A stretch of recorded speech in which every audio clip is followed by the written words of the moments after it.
humanity finally revealed their hidden fleet, ancient warships that terrified the galaxy.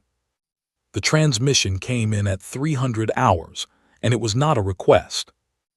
I was standing at the observation window of Verath Station when the Valkyrie ultimatum scrolled across my data screen. My name is Yara Solis. I'm a commander in the United Earth Defense Corps, and for the past 3 years, I had served as Earth's senior military liaison to the Galactic Council. I had sat through hundreds of meetings in that curved chamber where 17 species argued about trade lanes and border disputes. I had learned to read alien expressions, alien pauses, alien silences. I thought I had seen everything this galaxy could throw at a room full of diplomats. I had not seen anything yet. The ultimatum was brief. The Valkyrie Dominion, the most militarily aggressive power in the known galaxy, was demanding that Earth surrender 3 of its outer colony systems within 96 hours. These were not empty rocks. 40 million humans lived on those worlds. They had farms, schools, hospitals. Children who had never set foot on Earth but called those red soil planets home. The Valkyrie did not offer negotiation. They offered a choice between surrender and what their transmission called protective integration, which every diplomat in the council understood to mean conquest. The chamber erupted the moment the message finished playing. I watched the Lethani consul lean toward her aide and speak in rapid, quiet syllables. The briefed delegates were already on their feet, their upper limbs moving in the agitated pattern I had learned meant alarm. The Valkyrie ambassador, a tall creature named Dreth, stood at the center of the floor with his 4 arms folded and his golden eyes half closed. He looked bored. He looked like a being who already knew how the next chapter would end. Earth's counselor, a composed woman named Diana Holt, did not raise her voice. She did not stand dramatically. She simply pressed her fingertips together and said, in a level tone that carried clearly across the chamber, that Earth would require a 72-hour recess to consult its defense assets before responding. Dreth made a sound. It was a short, clicking sound that came from the back of his throat. His translator rendered it as laughter. His aide leaned toward him and said something in Kari that the open channel should not have picked up, but it did. My earpiece translated it in real time. The words were roughly, "What defense assets?" Several of the other delegates did not laugh out loud, but I saw the way they looked at each other. I saw the small movements, the quick glances. Humanity had been a member of the Galactic Council for 2 centuries. We were respected for our medicine, our art, our stubbornness in negotiation. We were not feared. We were the species everyone knew had one small fleet of patrol ships and a string of quiet colonies, the species that everyone quietly assumed would fold if someone pushed hard enough. Diana Holt did not react to the laughter. She gathered her materials, stood, and walked out of the chamber. I fell into step behind her. Just before the doors closed, I glanced back at Dreth. He was still wearing that bored expression. I did not sleep for the next 24 hours. I spent those hours doing what any military liaison does in a crisis, gathering information, running analysis, preparing contingency options that I already knew were inadequate. Earth's official defense fleet could hold a border for a few weeks at best. Against the Valkyrie Navy, which had crushed 2 other species in the last century, it would not last much longer than that. I filed 3 reports. I drank too much coffee. I stared at star maps and found no good answers. On the 48th hour, I received an encrypted message from Director Cal Han of Earth Strategic Command. It contained no text, just a set of coordinates, a clearance code I had never seen before, and a 3-word instruction: "Come alone now." The coordinates were not on any chart I had access to. I had to enter them manually into a private shuttle, disable the standard navigation logging, and fly for 6 hours into deep space. There was nothing at those coordinates on any official record. No station, no outpost, no debris field. Just a region of space where sensors produced a faint, harmless-looking interference pattern that I now realized had probably been engineered to look that way. I dropped out of faster-than-light travel and immediately understood why my sensors were struggling. There were ships in front of me. Not patrol ships, not escort frigates, not the modest vessels I had spent 3 years thinking were the full extent of Earth's military reach. These were warships of a scale that my brain initially refused to process correctly. The largest was directly ahead, a vessel so long that my shuttle's forward cameras could not capture both ends of it in a single frame. It was dark-hulled, almost perfectly black, running no beacon lights, no identification signals. It sat in the void like a piece of the void itself, something that had always been there, something that the universe had simply chosen not to mention. And it was not alone. In every direction, at distances that should have been empty space, more of them waited. My hands were steady on the controls. My voice was not.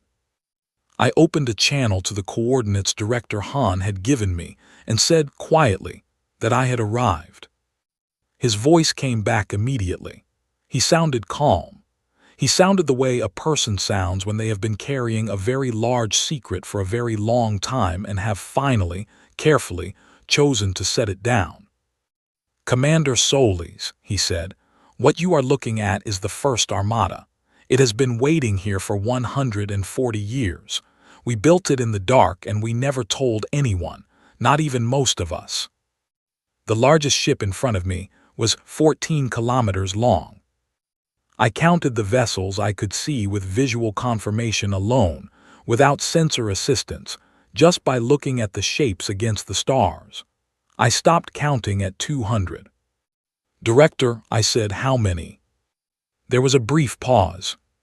300 in the first armada," he said, "and the first is not the only one." Outside my window, the enormous dark ship sat perfectly still, patient as a sleeping mountain. It had been sleeping here for 140 years. It had been waiting, without a sound, without a signal, for exactly this moment. In 96 hours, the Valkyrie expected Earth to surrender. I exhaled slowly, and for the first time in 48 sleepless hours, I did not feel like we were losing. They gave me a shuttle escort to the flagship. Its name was the Endurance, and the name suited it in a way I would only fully understand later. The docking bay alone was large enough to hold 6 of Earth's standard patrol vessels side by side with room to spare. The interior corridors were lit with a low, steady amber light, wide enough that 4 people could walk abreast comfortably, and the walls had a texture I could not immediately identify, something between stone and metal that seemed to absorb sound without deadening it completely. Admiral Cadden Morse met me at the end of the docking ramp.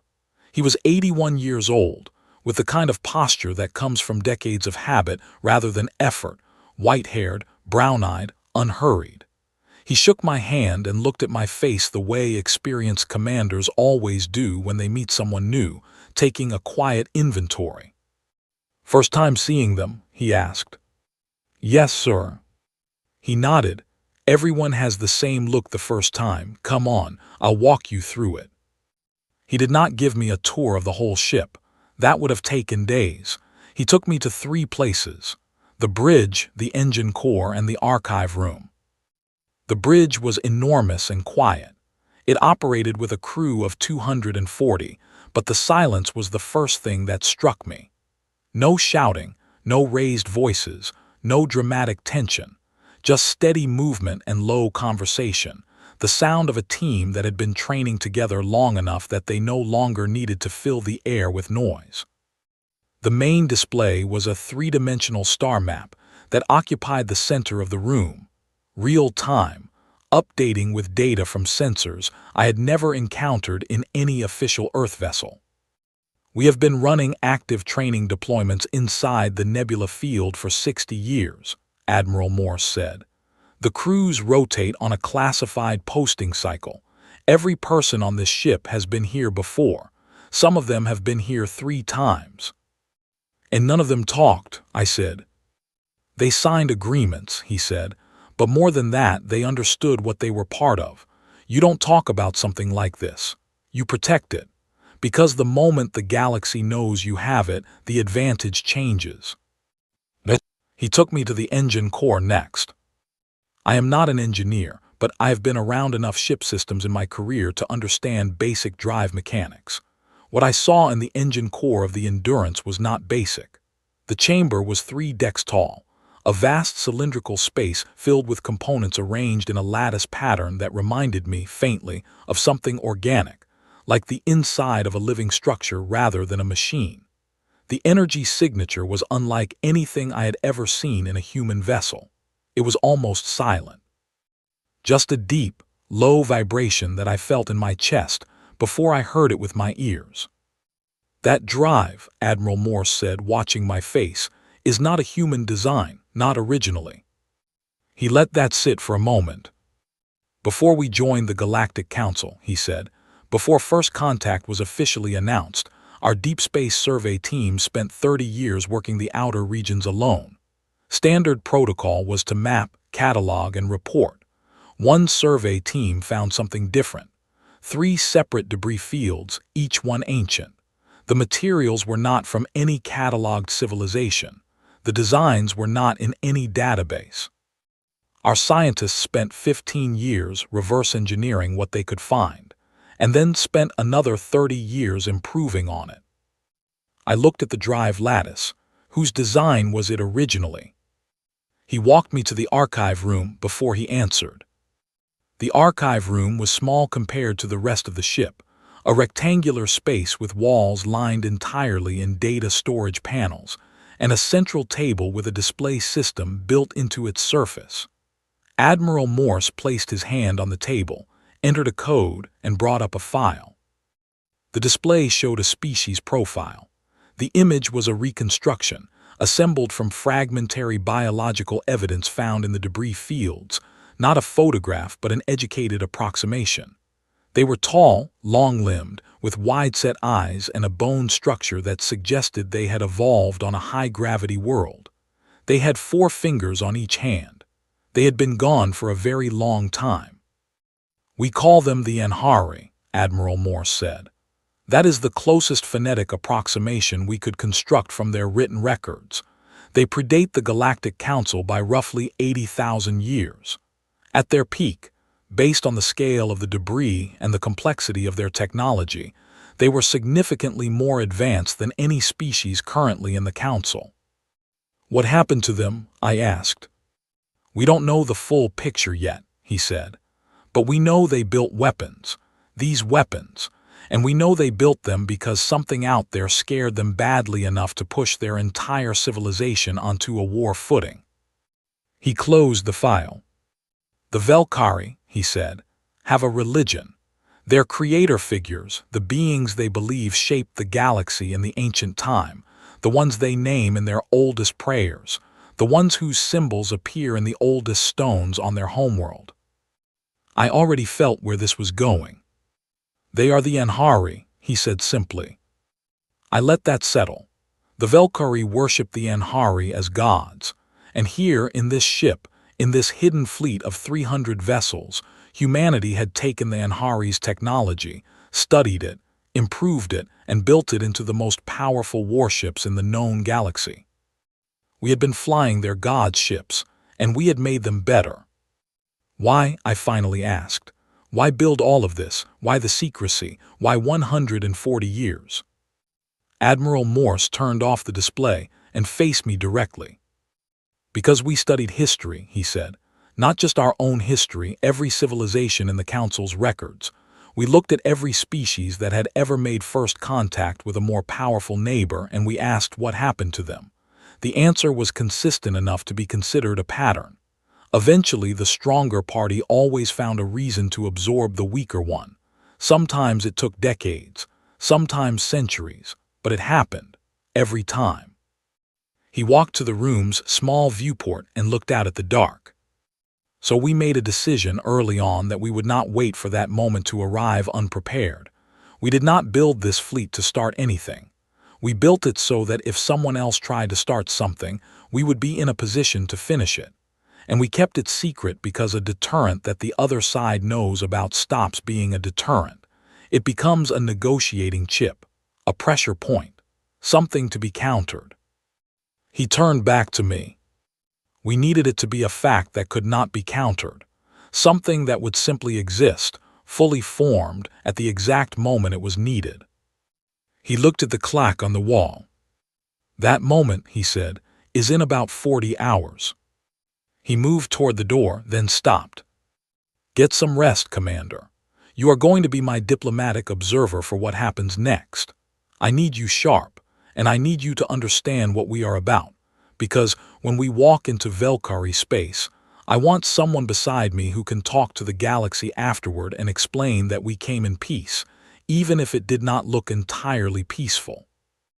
I lay down in the bunk they gave me and stared at the ceiling of the Endurance and thought about a dead civilization that had built godlike weapons against something that frightened them.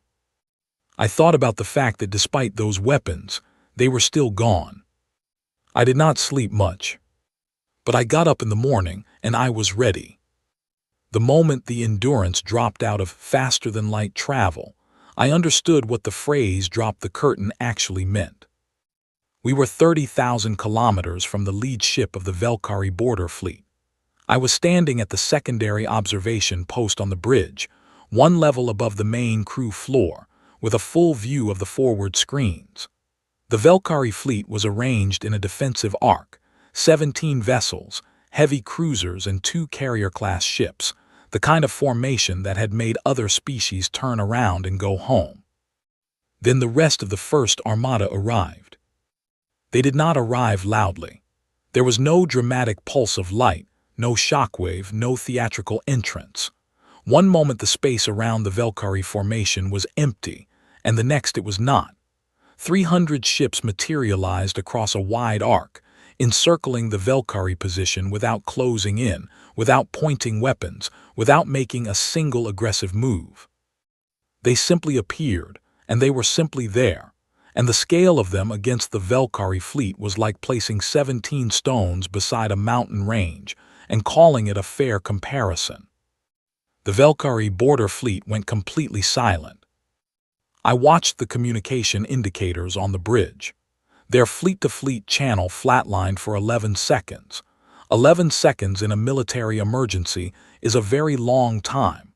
It means that the people on those ships looked at their screens, looked at each other, and had nothing to say because nothing in their training had prepared them for this exact situation. Then their fleet commander opened a channel. His name was Admiral Threx. I had read his file, 30-year veteran, commanded the Valkyrie Eastern expansion campaigns, never lost a battle. He had a reputation for being unshakable. His voice, when it came through, was steady. I will give him that. But it was a performed steadiness, the kind of steady that a person has to work to maintain. Unidentified vessels, he said, transmit identification codes and state your origin. You are in Valkyrie sovereign border space. Admiral Morse looked at his communications officer and gave a small nod. The Endurance transmitted the identification registry of every ship in the First Armada. Full codes, full specifications, full records. It took about 4 seconds for the data to transmit. It took considerably longer than that for the Valkyrie fleet to process what they were receiving. I watched the indicators. Their internal communication channels lit up like a circuit board. The chatter was dense and rapid, and I caught fragments through the translation feed. Words like impossible and those markings and Anhari and someone in their fleet, a historian or a records officer, was apparently shouting because their voice cut through the chatter at a volume that was hard to miss. The ship markings we used were based on the Anhari originals. We had not changed them, partly out of respect for the source, and partly, I later understood, because Admiral Morse and the engineers who designed the fleet had known exactly what those markings would mean to any civilization old enough to remember the Anhari myths, which included the Valkyrie, whose religion was built on them. Threx came back on the channel. His performed steadiness had developed a crack in it. Those registry codes are not in any current database, he said. That is correct, Admiral Morse replied. They predate the current database by some margin. You are welcome to verify the hull alloy signatures against your historical records. We will wait." There was a pause. Simultaneously, on the Galactic Council's emergency broadcast channel, which I was monitoring on a secondary screen, the reaction was reaching its own peak. The council session had convened in emergency format the moment our fleet appeared on the galaxy-wide sensor net. Every ambassador, every military advisor, every senior official of every species in the known galaxy was watching what was happening at the Velkari border. The Lethani delegation had gone completely still, not quiet, not careful, but physically still, in a way that I had never seen from them. The Lethani were the most powerful military civilization currently in the Council. Their ships were the fastest, their weapons the most precisely engineered, their strategic doctrine the most sophisticated. They had assumed, with the calm confidence of a species that has held the top position for 4 centuries, that there was no fleet in existence they could not evaluate and categorize within moments of encountering it. They were evaluating and they were not speaking, and that silence told me everything. Admiral Threx opened the channel again. "The markings you carry," he said, and his voice had a different quality now, something between anger and something I can only describe as vertigo. "Those belong to the Enhari. They are sacred. You do not have the right to carry those markings." Admiral Morse leaned slightly forward. "With respect, Admiral," he said, "we earned the right. We found the ships. We studied the ships. We improved on the ships. And we have been carrying those markings for 140 years without telling anyone, which I think demonstrates a level of patience and restraint that should be recognized." Threx was quiet. "Now," Admiral Morse continued, "I believe there is a piece of council business that brought us here. Earth received an ultimatum 4 days ago. 3 colony systems, 96 hours, surrender or face integration. I am here on behalf of Earth's response." The channel hummed. "My response is no," Admiral Morse said pleasantly. "Earth will not be surrendering any colony systems. The 40 million people living on those worlds will continue to live on those worlds undisturbed. Furthermore, the Velkari Dominion will withdraw all forces currently positioned within the contested border zone to their pre-expansion line within 48 hours. This is not a counteroffer. It is a statement of what is going to happen." I opened my own secondary channel to Threx's flagship, a direct line, commander to commander, separate from the main frequency. Protocol allowed for it. Threx accepted the channel after a 6-second delay. "Admiral Threx," I said, "my name is Commander Yara Solis. I am Earth's military liaison to the Galactic Council. I want to speak plainly with you, separate from the formal channel."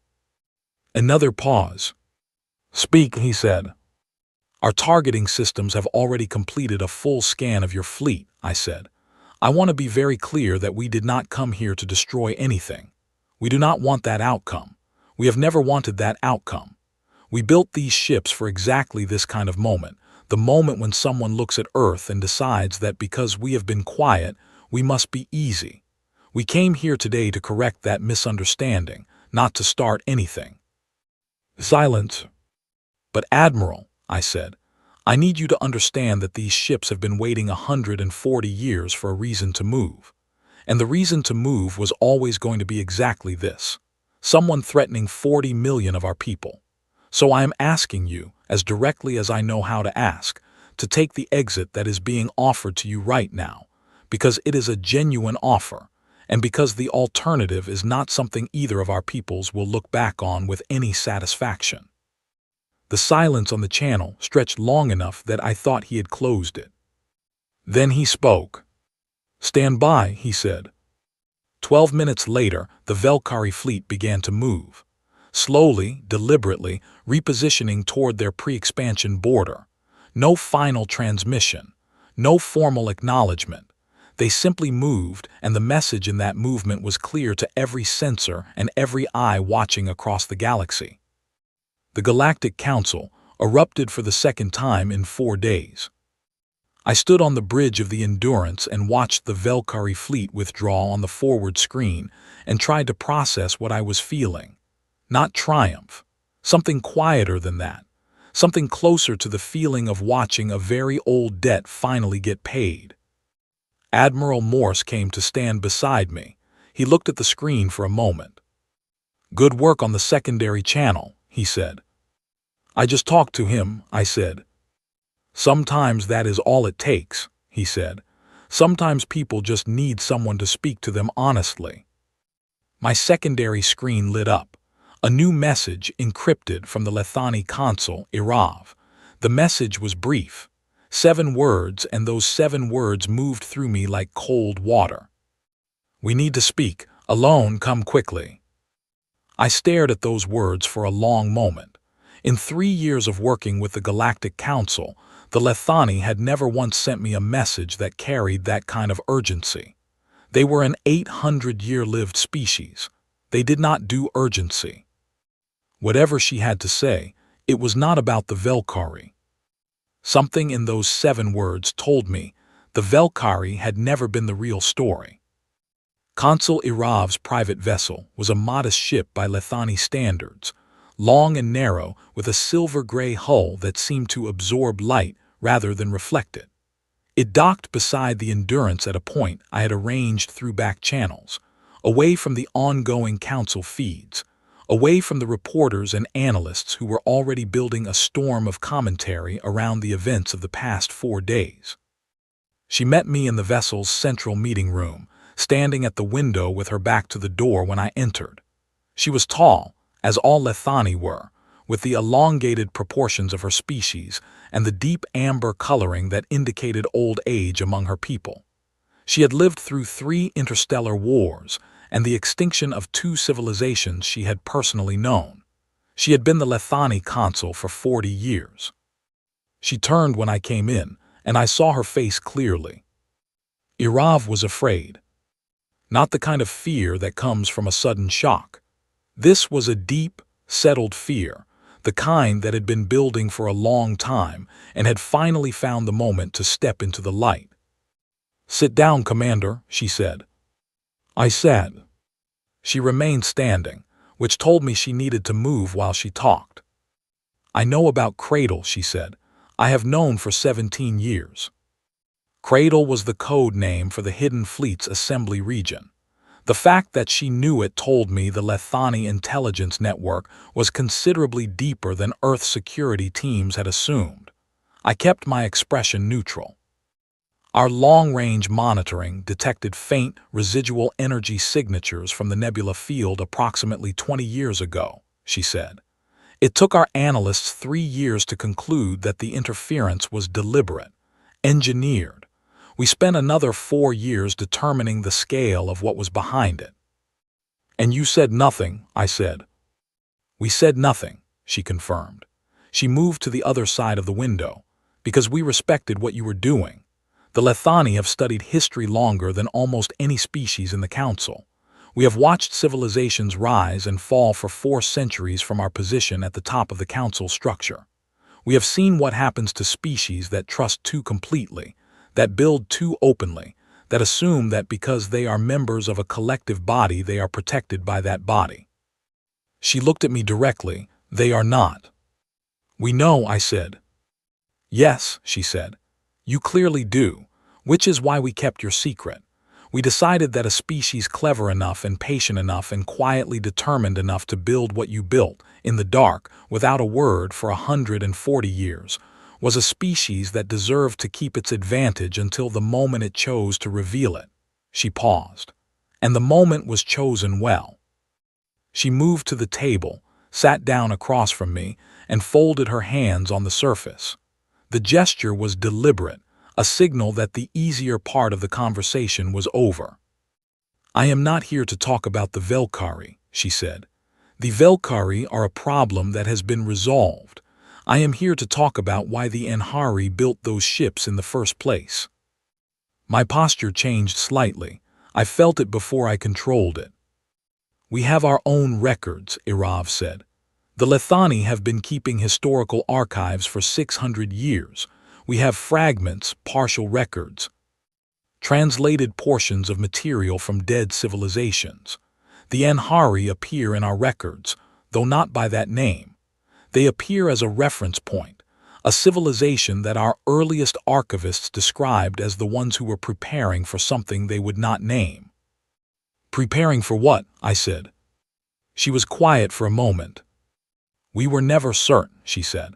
The fragments were incomplete, but there was a phrase that appeared in multiple independent source records from the Anhari period, a consistent phrase across at least 4 separate civilizations that existed near Anhari space in the centuries before they disappeared. The phrase translates differently depending on the source language, but the core meaning is consistent. She paused. It comes from the outer dark. The room was quiet. What does? I asked. We do not know exactly, she said. We know that the Anhari detected something. We know that detection changed their entire civilization almost overnight. Their archaeological record, to the extent we have access to it, shows a sudden and total shift from a largely peaceful expansion-focused society to a full military production economy over the span of a single generation. Every resource redirected. Every priority changed. An entire civilization going onto a war footing with an urgency that their neighbors at the time apparently found disturbing and baffling. She stood again. She could not keep still. And then they were gone, she said. Not gradually, not in a war that left wreckage on both sides. They simply stopped being present. Their worlds were empty. Their stations were silent. Their fleet, or most of it, was unaccounted for. The civilizations around them at the time recorded the disappearance over a period of less than 30 years, 1 generation. I thought about the debris fields our survey teams had found, the wreckage that had become the backbone of the First Armada. They fought something, I said. They tried to, Irav said. Whether they succeeded, we do not know. But they were gone, and whatever they were fighting was not gone with them, because the phrase comes from the outer dark continued to appear in records for another 200 years after the Anhari disappeared, in the records of the civilizations that replaced them, until those records simply trailed off as well. She faced me directly. Commander, she said, I am telling you this because of what your people found in the Anhari debris. I know you found archival material along with the physical components. I know your researchers have been studying that material, and I am asking you plainly whether what you found in that material matches what I am telling you. I looked at her for a long moment. I need to make a call, I said. I reached Director Han from the privacy of the meeting room's communications alcove. I told him what Irav had shared. There was a pause on his end that went on longer than I expected. Then he said, "Come to Luna, come tonight." He transmitted a clearance code that I had never seen in any official directory. When I inputted it into my identification system, it returned a classification level that I did not know existed. I returned to the meeting room. Irav was standing at the window again. "I have to go to Earth," I said. She turned. "You already knew," she said. "It was not a question." "Some of us did," I said honestly. "I did not, but some of us did." She nodded slowly. "Commander," she said as I moved toward the door, "one more thing. The phrase, the one I mentioned, it appears in our most recent Outer Dark monitoring data as well." I stopped. "We picked it up 8 months ago," she said. "A faint signal, very deep in the outer regions. We have been analyzing it since then. We have not been able to conclude with certainty that it is meaningful, but we have also not been able to conclude with certainty that it is not." I looked at her. "How faint?" I said. "Faint enough," she said, "that 2 months ago we almost dismissed it entirely.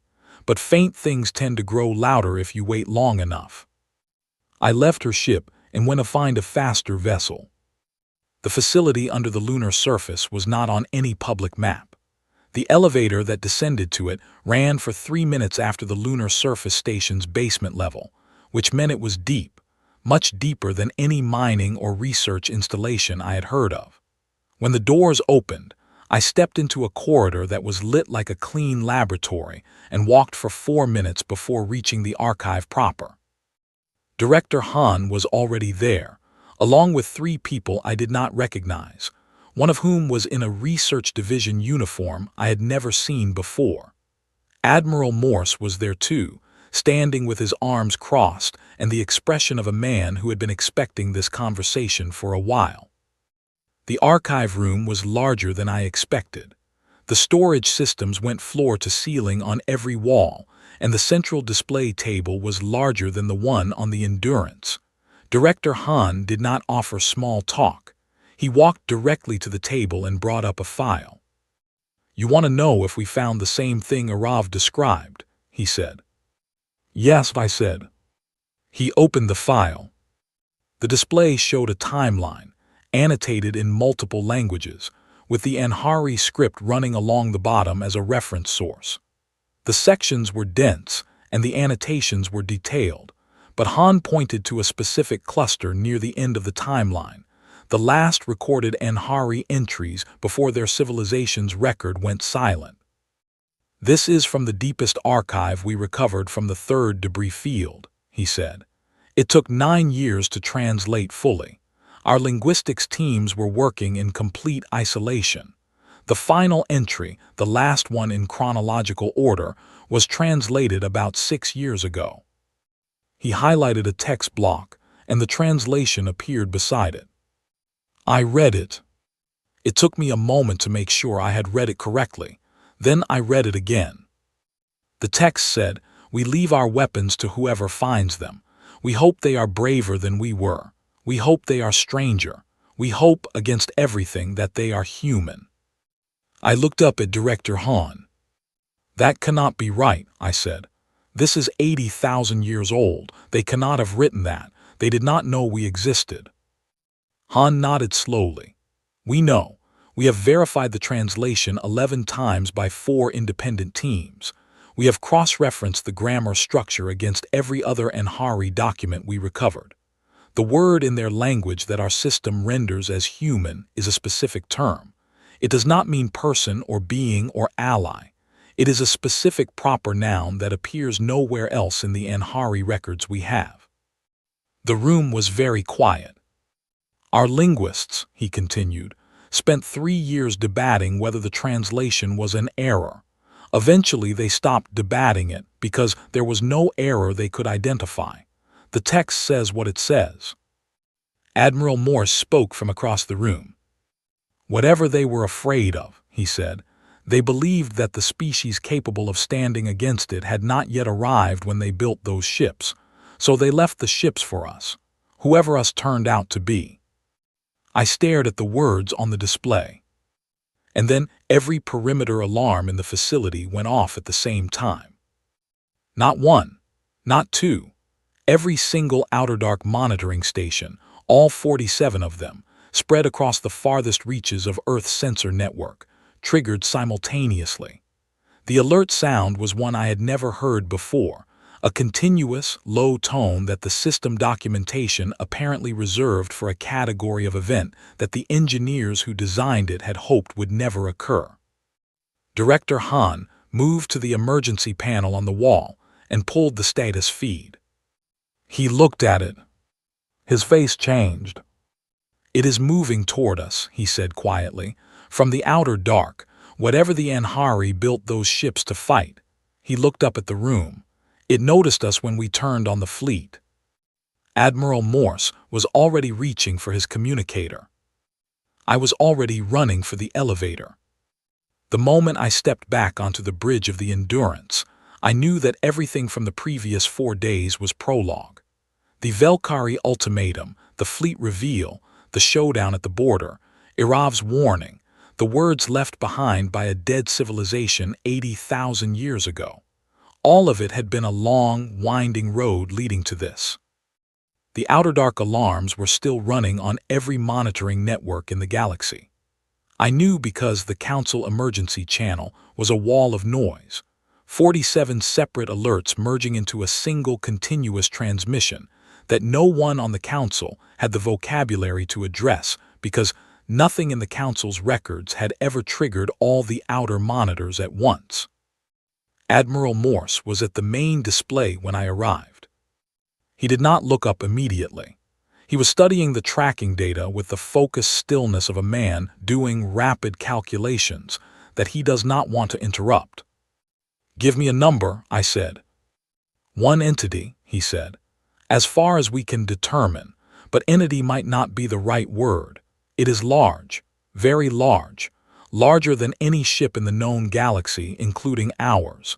It is moving at a speed that should not be physically possible for something of its mass, and it is moving directly toward the Council's central systems." "Time to intercept range," I said. "At current speed, 11 days, he said. "But it is not moving at a constant speed. It is accelerating." He finally looked up. "The Velkari have already contacted us," he said. "3 other Council species in the last 2 hours. They want to know if we can do something about this." "Can we?" I said. He held my gaze for a moment. "That is what we built these ships for," he said. "Not for the Velkari, not for border disputes or political standoffs. We built them because humanity has always understood, on a deep level that we could never quite articulate to anyone else, that the universe is very old and very large and that most of what is in it has never been mapped, and the unmapped things are not always quiet." He turned back to the display. "The Anhari knew that. They tried to prepare for it.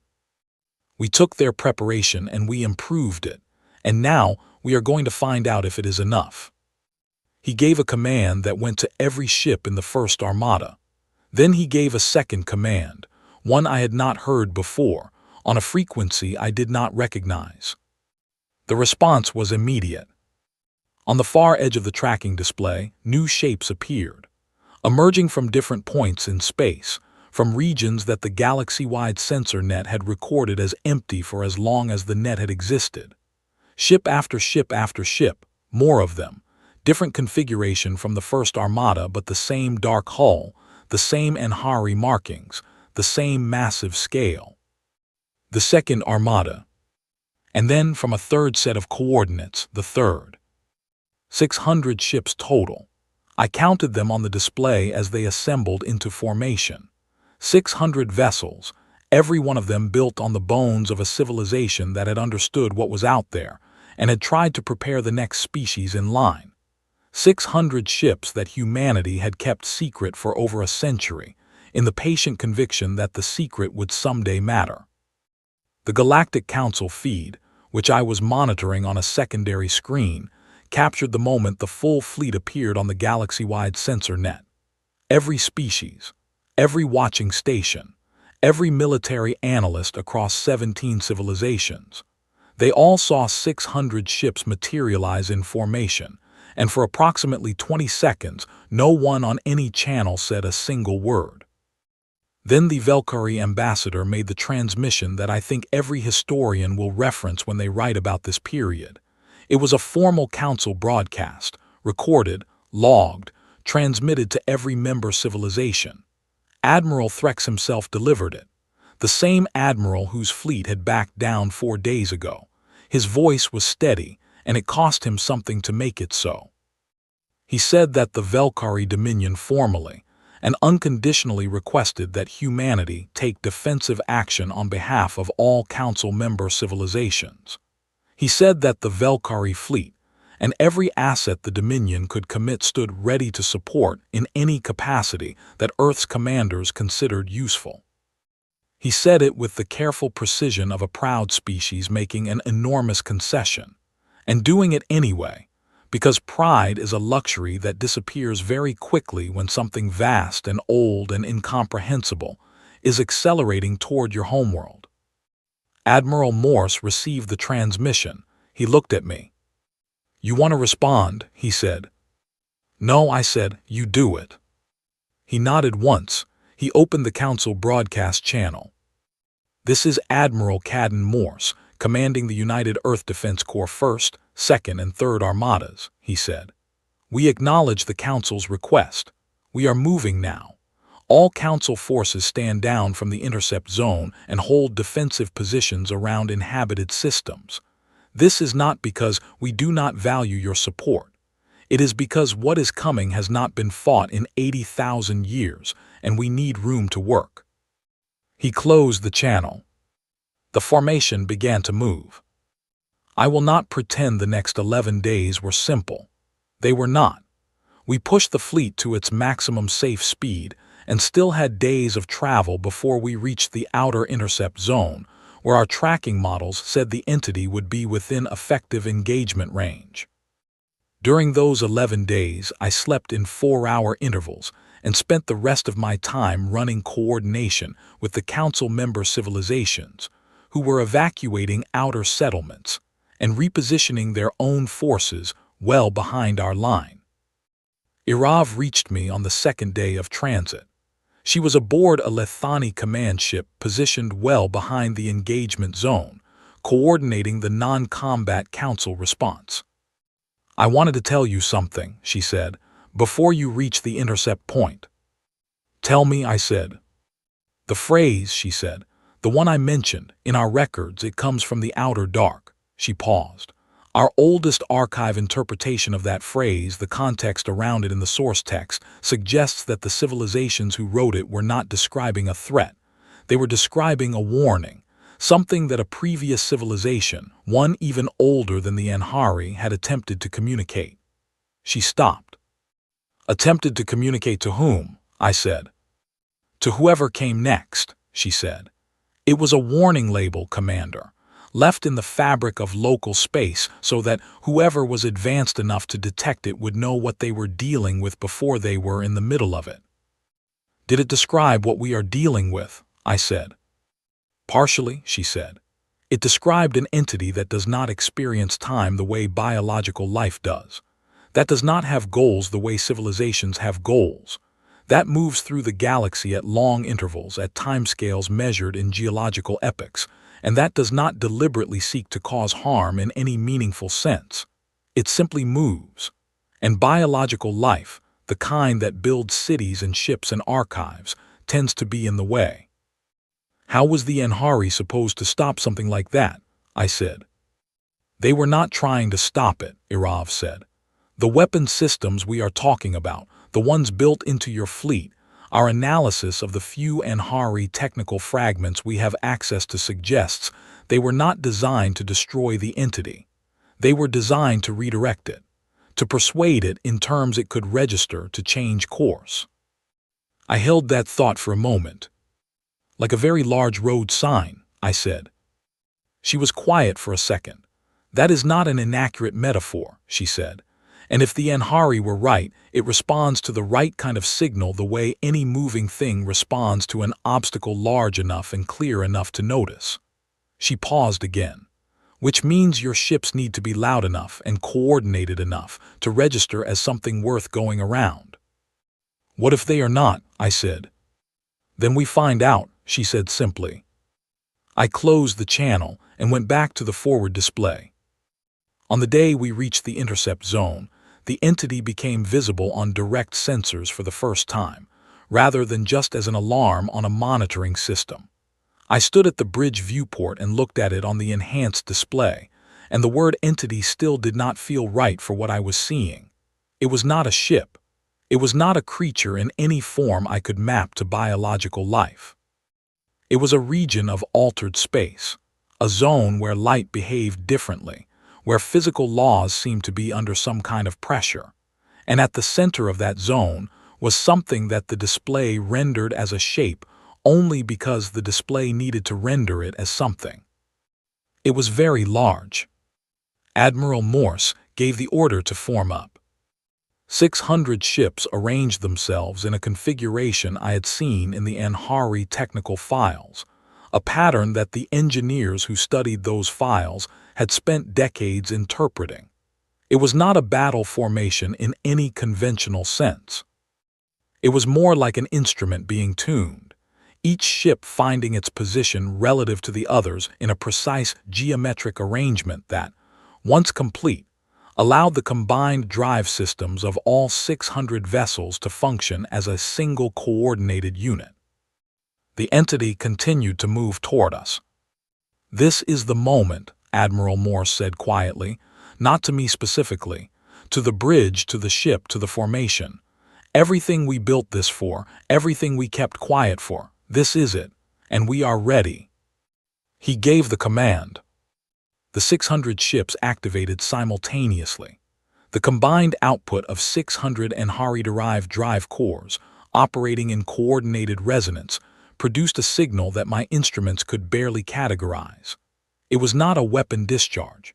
It was not a conventional energy beam. It was something between a broadcast and a physical force, a statement in terms that operated below the level of language, below the level of biology, at the level of physics itself. It said in terms that required no translation, we are here, we are real, we are not moving. The entity slowed. It did not stop immediately.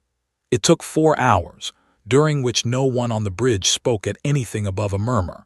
4 hours of watching the tracking display and holding formation, and not breaking the signal no matter what the instruments were reading. 4 hours of 600 crews on 600 ships holding their positions by will and training, and the absolute refusal to flinch. Then it changed direction. Not sharply, not dramatically. It was a gradual curve, the kind of course change that a very large, very old, very indifferent thing makes when it registers that the path ahead is occupied by something it has decided to go around. It moved in a long arc, away from the Council's inhabited systems, back toward the outer dark it had come from. It did not pause. It did not acknowledge us in any way we could detect. It simply curved away, as though we were a mountain it had decided not to cross, and continued on its way. We held formation for another 6 hours after the last of its sensor signature faded from our instruments. Nobody wanted to be wrong about this. Nobody wanted to assume. Then Admiral Morse stood straight, took a breath and said, "Stand down." The bridge remained quiet for a long moment after that. I think we were all processing the fact that it had worked.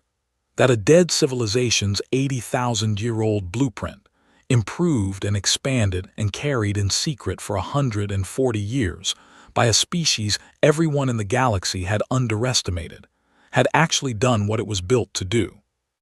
We lost 9 ships during the engagement, not to any direct action by the entity, but to the strain of holding the resonance formation at full output for 4 hours. 9 crews, 412 people, who held their posts and held the signal and did not break even when their systems were redlining. Their names are recorded. They will stay recorded. The Council message was waiting when I came off the bridge. 17 civilizations, one message, formally signed by every member. It acknowledged what had happened. It acknowledged what humanity had done. And it contained a formal motion, already passed by unanimous vote while we were still in formation, that the seat at the Council table previously designated as junior member, Earth would be redesignated. The new designation was Guardian Compact. I walked into the Council chamber for the first time after all of it. The chamber where the Velkari ambassador had laughed at the concept of Earth's defense assets, where 17 species had looked at us for 2 centuries and seen something small and manageable and easy to overlook. Every delegate rose when I entered. I took my seat at the center table. The plaque in front of me had already been changed. I read it once, then looked out at the chamber. Irav caught my eye from across the room and gave me the Lethani gesture that corresponds most closely to a nod of respect. I returned it. I thought about the Anhari, about a civilization that had stared into the outer dark 80,000 years ago and seen what was coming and spent everything they had trying to prepare for it and ultimately had not been able to save themselves.